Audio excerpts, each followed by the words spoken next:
G'day everyone, I'm Smokescreen and welcome back to another video, and here we go with another FIA Nations Cup combination. We are at Willow Springs International Raceway, the Streets of Willow variation. We're in Group 4 this time, of course Nations Cup, you can choose whatever Group 4 car you like.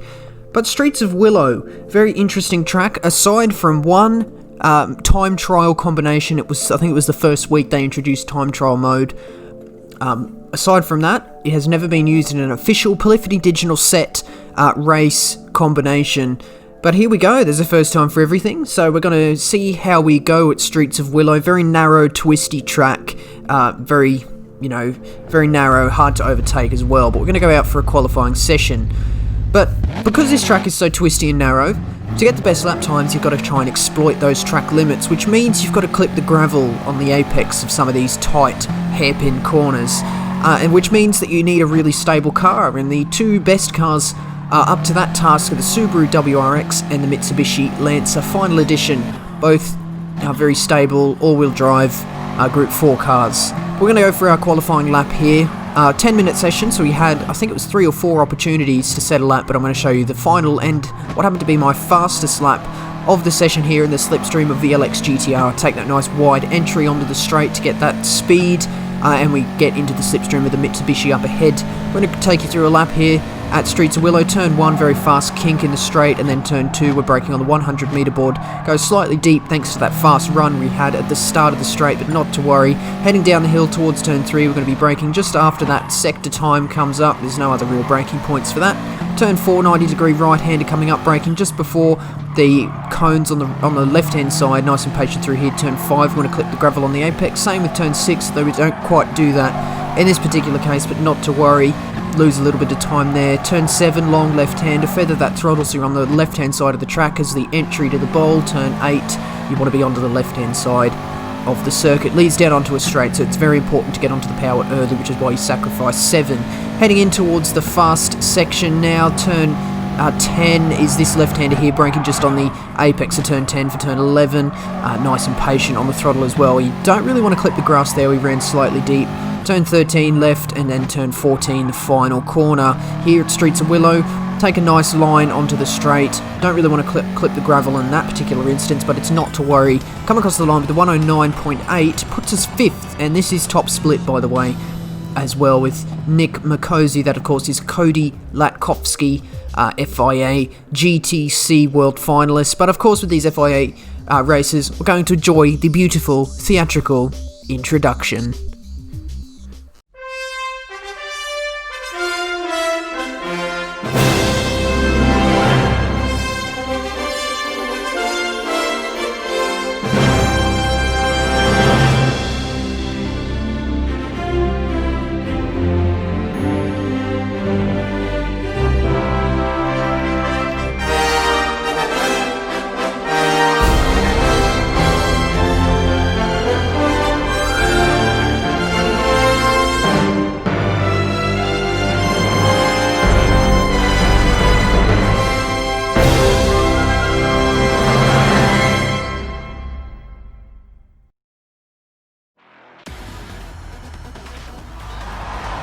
How about it? How good is that introduction? Every single time, I say it every single time as well.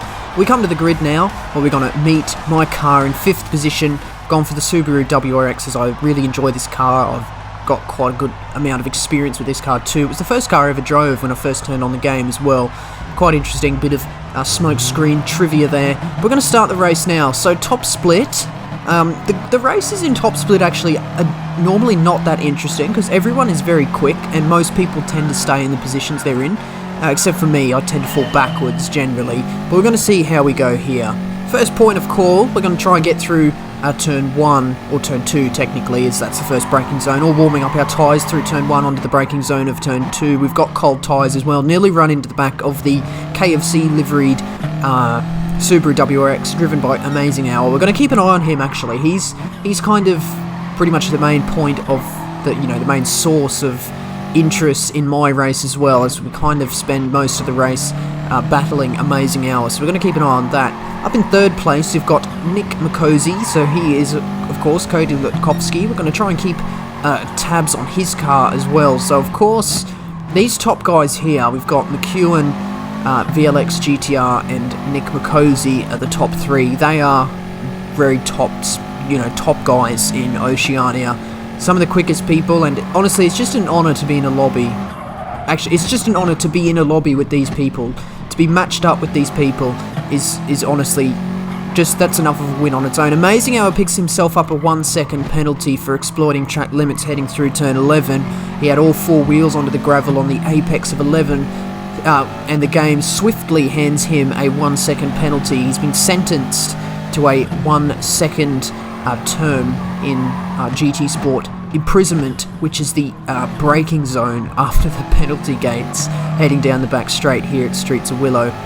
So he's got to serve that on this lap as well, and as long as we can remain at least this close, we are definitely going to be making our way past, and that will promote us up into fourth, my apologies, if I can get my mathematics correct. I am, of course, graduated high school, believe it or not, but hopefully we can then try and keep tabs on that top 3, which is going to be a very tall order considering the level of drivers, sort of the skill level of these drivers here. So amazing how I did catch out a little bit of a gap going through our S's section, but we managed to make our way past into the fast downhill twisty braking zone for turn 11, and we're going to try and keep onto the back of this group up ahead. So of course that slipstream range really helps you keep up with faster guys, and I think that's really kind of what is beginning to carry me here. So we're 2 laps in, and I'm still within slipstream range of this car up ahead, driven by Lutkovsky here. So I think that slipstream is going to help me try and keep onto the back of these people. Another interesting thing is strategy here. So your mandatory tyres are the medium tyres, so you have 2 options: racing medium, racing hard. You have to be on your racing medium for at least 1 lap, but of course you can use your soft tyres and go for pit stops if you like. I think what I chose to do here was a 2-stop, I believe, if I recall correctly. I think it was 8 laps on soft, another 8 laps on soft, and then 1 lap on medium tyres, going for that 2-stop. Fuel is kind of an interesting thing as well. You can quite easily fuel save, so you don't have to refuel, but you do, of course, have to take tyres anyway, so it's a definite stop, but you can avoid refueling if you like. So we've spoken about it before: strategies for fuel saving, short shifting, short shifting, being in the slipstream as well, so you can short shift even more aggressively, and then you can lift and coast into corners as well. You can also be on higher gears on the exit of corners as well to help with the tyre wear, as the wheels won't spin up as much there. A little bit of lag by Makosi up ahead as well, and speaking of Makosi, he's actually dropped off GTR in second position as well, ironically driving the Mitsubishi, not a Nissan.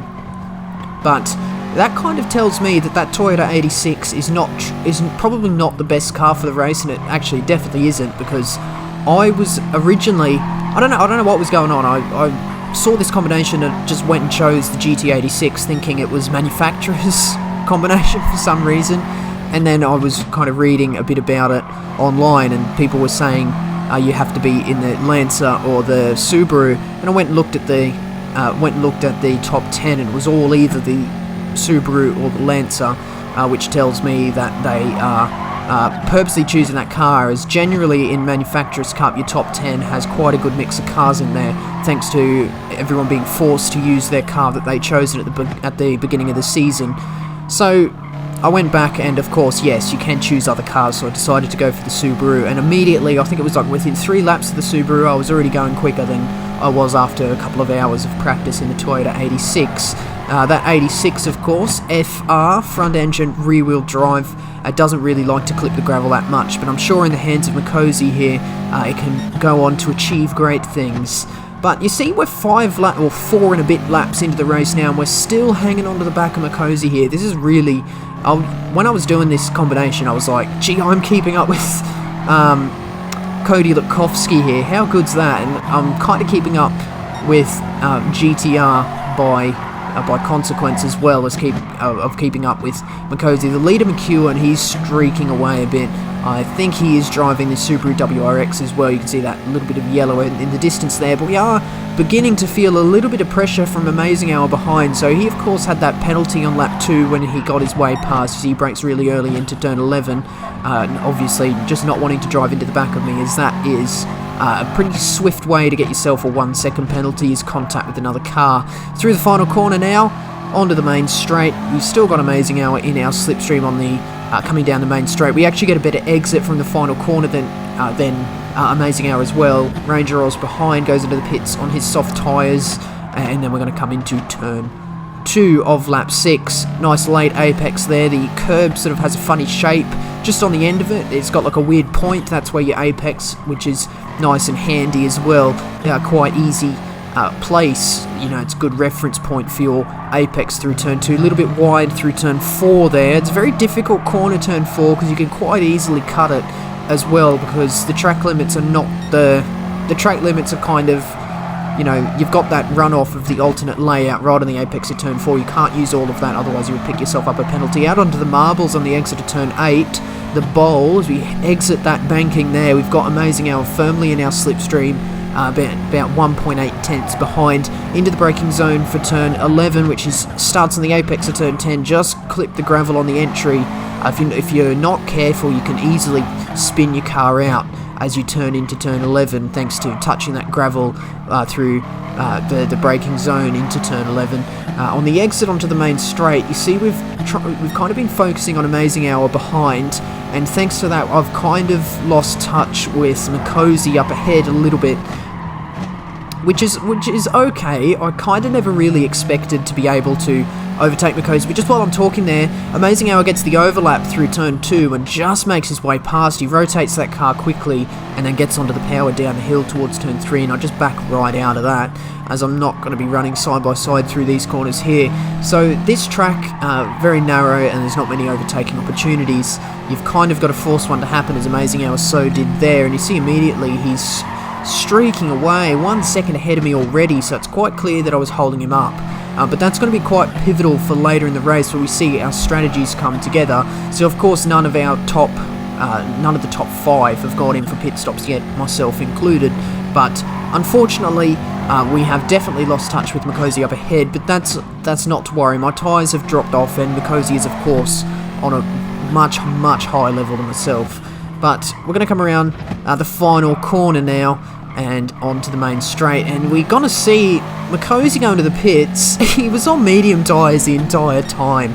So yeah, pretty much that meme there sums up exactly how I felt when this happened. I was like, oh, he's on the harder tyre. So for those that are unaware, you can start your race on mediums. It's the slower of the two tyres, but it's your required tyre. I'm of course on the soft tyre, so I therefore should be faster than anyone on medium tyres. And the fact that I could hardly, just barely keep up with Lukovsky on the harder tyre, just goes to show the level of skill that these drivers have. It's almost, well, actually, generally these kind of drivers are referred to as aliens within the community, because they're just that good. It's like almost unnatural. But yeah, I thought that was quite funny. Mikosi going into the pits and on medium tyres the entire time, of course, shattering my confidence. No, I'm kidding. I'm happy to be in this split. But lap 8, you see our front tyres. So this Subaru really chews through its front tyres, especially on the exit corners. The car, I don't know, it's just balanced towards, it's just biased towards front tyre wear. But 8 laps into the race, we're of course going to bring it around to the pits area, which is pretty much just, if you go wide on the final corner, you'll find yourself into the pit entry. We do there, onto another soft tyre, no refueling, but the front tyre, especially that front left, is probably, I would say, over 50% worn. That's how much that these tyres wear out. So your tyre wear is going to be heavy through turn 2 here, where you've got a really tight second corner where you're accelerating pretty much just on the apex, and you're still turning quite tightly as you head down the hill towards the entry to turn 3. LR Amazing Hour, of course, went for his pit stop at the same time, so that gap between us remains fairly similar, because I would imagine he did not take fuel either. Both just took our set of tyres, which takes the exact same amount of time, which means we'll exit the pits with the exact same gap. Up ahead, we're going to have an eye on the penalty. You might have just seen someone beginning to serve their penalty up ahead as we entered turn 8, and there we go, someone serving their penalty now. They're going to be slow and ghosted, but heading in towards a very fast section now, and you see Amazing Hour almost goes around the outside through turn 9, but not quite able to get that done as we catch right up to Amazing Hour, who wasn't quite able to get past Brian as he was slow from serving his penalty, so he lost quite a bit of time there. He's got that overlap through the final corner there, and then Brian just bins it off into the, well, doesn't bin it off, goes off into the pits, but that, you may have seen Amazing Hour had to come out of that throttle as he began to get on it throughout the final apex, just as you go into the straight of turn 14, so he's kind of suffered, he's kind of lost a bit of time from that. I, of course, didn't. I was not quite close enough to Brian to lose time on the entry to turn 11 after he served the penalty, so we have actually made a gain out of that in terms of our fight with Amazing Hour, which is good news for us. We had through turn 4, nice line through there actually that time, nice lift through turn 5. These Acer section really requires a lot of practice, and even after a few hours of practice I still wasn't getting it right. Amazing Hour picks himself up another half second of penalty, so that is quite crucial to his race as well. So of course this guy, Amazing Hour, he's probably quite close to the level of the top 3, you know, McEwen, Makosi and VLX GTR, is probably, yeah, quite close to the level of those drivers, and the fact that I'm kind of keeping with him, it's kind of due to the nature of the track. He lost so much time behind that Renault Megane, and he's got himself now 2 penalties thanks to exploiting track limits, but you see he goes around into the pit, so this is going to be quite interesting for this race now. Their strategies diverge. He's going to his different strategy, I'm going ahead with my strategy, so Amazing Hour there was actually on the medium tyre for that couple of laps in the middle of the race. I'm going for my medium stint right at the end of the race, so it's going to be interesting to see if Amazing Hour can perform that undercut on me, even though he's got the penalty, but he'll now have the tyre advantage as I've spent a couple of laps on my soft tyres there. But you see through the final corner, if you were just looking behind, Amazing Hour has overtaken Brian, and he's now 9.5 seconds behind, so we're going to keep an eye on the gap as my second soft stint finishes. You see we've got a nice stack of 111s on the right hand side on the lap time board. Heading through turn 4, very wide through turn 4 that time actually, so Amazing Hour should catch up some time there, provided he didn't copy my strategy there. It's still about 9.6, 9.7 seconds, so it's remaining fairly static at the moment. 9.2 it's come down to at this particular moment, yeah, as he's just gone through turn 4 there, where he's caught up about half a second as we've gone through turn 4. It may have just missed that transition there. I thought it'd be a bit sneaky. We're on lap 15, and Amazing Hour has gone behind to about 7.5 seconds, so he's caught up about 2 seconds throughout this stint, and this is quite important as actually I do decide to go into the pits a lap early, as we'll see here, and I'm going to choose to spend 2 laps on my medium tyres, thanks to me just probably pushing the car a little bit too hard through that second stint. No, my tyre wear was quite significant. I really felt as though I could get a faster lap time with 2 laps of medium tyres rather than just 1 lap, but spending that extra lap on extremely worn soft tyres. Interesting to see on the lap time board on the right hand side, my lap 14 was a 112.1, so these soft tyres are really beginning to drop off. But we actually have come out ahead of LR Amazing Hour here, about 1 second ahead, and it's going to be interesting to see because the difference in tyres now is interesting. So I'm on brand new racing medium tyres, LR Amazing Hour is on about, I would probably say, maybe 6 to 7 lap old soft tyres. I just forget what lap exactly he went in, but it would be fairly close to 6 to 7 laps worth of tyre wear on soft tyres. So our grip levels are going to be quite similar, I would say. And the exit of the bowl there actually catch out into 1.1 tenths ahead of Amazing Hour there, so it's quite obvious to me he hasn't got the grip on the exit of that corner there, where you're trying to get onto the power pretty much while you're still turning in the midpoint of the corner in order to get that good exit out onto the back straight here at Streets of Willow. Heading through the final corner now onto the power a little bit too early, and you see we have to come out of it there, but we look behind. Amazing Hour has dropped to 1.3 seconds back, and we're onto the final lap. Now, we're in 4th position, so it's only a gain of 1 place, but it's actually been quite a good little interesting fight with Amazing Hour here. While it hasn't been that sort of door-to-door fight, it was interesting to see the strategies. We have that same strategy, but then the strategies diverge. We're onto different points of the track and then come back together at the end. So Amazing Al 1.6, 1.7, 1.8 seconds back now. It's quite obvious to me that Amazing Al has burned up his tyres as he's near the end of the soft stint, obviously, as we're on the final lap now, and then myself choosing to be on those soft tyres at the start to get that good, cement my position throughout the first part of the race in order to carry me through the last couple of laps on my medium tyres. Of course, all of this assisted by Amazing Al making a couple of mistakes as well. So he had 2 penalties. We didn't see him serve the second one as he went into the pits with that as the strategies diverged. But he would have served that, and then he got stuck behind the Renault again, serving their penalty as well. And they were, of course, just the incidents we saw. There was quite well probably more. But eventually we come across the line in 4th position in top split. How good? We're 19 seconds off the leader, which of course was actually Mikosi in the end, winning in the Toyota 86. Fair play. Not the best car around here either, but he has managed to make it work, probably just by having a superior strategy and a nice clean run. But myself, 4th position, quite good, and I am finding myself in top split quite often lately. Not many people are playing this at the moment. I'm not really sure why. Well, actually, the combinations are a bit weird, but I enjoyed this one. 226 points and a clean race for Australia. It's actually my PB, personal best for the current season, 226 in Nations Cup. How good. Subaru carrying me quite nicely to victory. But yes, another top split run, and I'm very happy with the result. And that's going to wrap up this one today. So do hit that like button if you enjoyed, and do subscribe if you'd like to see more videos like this when I release them. But that's going to be the end of this one today, and that means that is it from me. So once again, I do thank you very much for watching. See you later.